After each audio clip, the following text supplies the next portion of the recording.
უკრაინის ქალაქ სუმიზე რუსეთის არმიამ სამხედრო იერიში მიიტანა.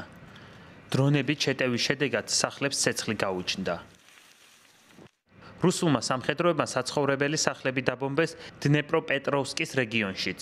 20 სექტემბერს დნეპროპეტროვსკის მცხოვრები ირინა დილით ძაღლს ასეირნებდა, როდესაც მის საცხოვრებელ სახლს ბომბი დაეცა. ძაღლი გავასეირნე და სახლში უბრუნდებოდი. დერეფანში ვიყავით უკვე, ამ დროს საშინელი ხმა გაისმა. მთელი შენობა შეზანზარდა, მინები ჩაიმსხრა, კედლები ჩამოინგრა, ყველაფერი ჰაერში დაფრინავდა. გარეთ გამოვიქეცით. გვერდით სადარბაზოში ბინა იწვოდა. ეს ძაღლი ჩემი სიხარულია, ჩემი ნუგეში, პატარა მეგობარი. ის ყველაფერში მეხმარება. როდესაც დრონები დაფრინავენ, ის მათ უყებს. ფანჯრის რაფაზე ხტება და რაც შეიძლება ხმამაღლაყებს.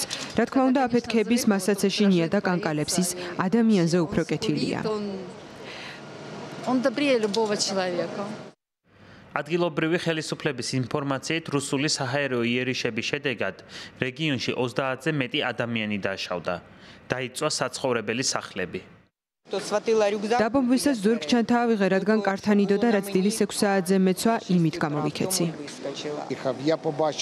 ხალხი ტიროდა, ისინი სასოწარკვეთილ მდგომარეობაში არიან, ყველგან დაძაბულობა იგრძნობა, მოსახლეობა ძალიან შეშინებულია. სიმართლე გითხრათ, უპილოტო დრონების თავდასხმის შემდეგ ვიფიქრეთ, რომ ყველაფერი დასრულდა. ტელეფონი არ შემიმოწმებია, ძალიან მეძინებოდა. საწოლთან მივედი, ჩემი ქმარი უკვე იწვა.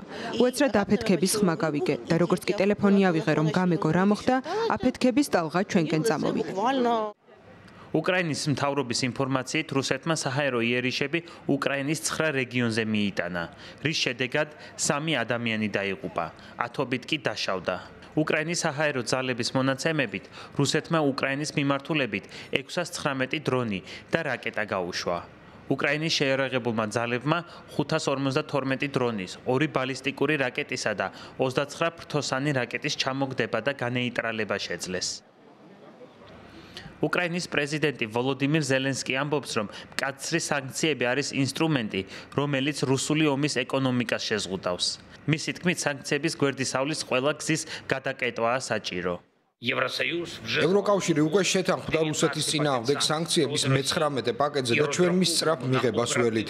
გასულ კვირებში სხვა ქვეყნებმაც, იაპონიამ, ავსტრალიამ, დიდმა ბრიტანეთმა დააწესეს სანქციები. წნეხის ქვეშაა რუსული ნავთობის ფლოტი, რუსული ენერგოვაჭრობა, რუსეთის სანქციებისგან თავის არიდების სქემები, მათ შორის კრიპტოვალუტა. ამ წნეხისთვის ევროპას მადლობას ვუხდით. მე მჯერა, რომ შემდგომი ნაბიჯები ამერიკის შეერთებულმა შტატებმაც უნდა გადადგას.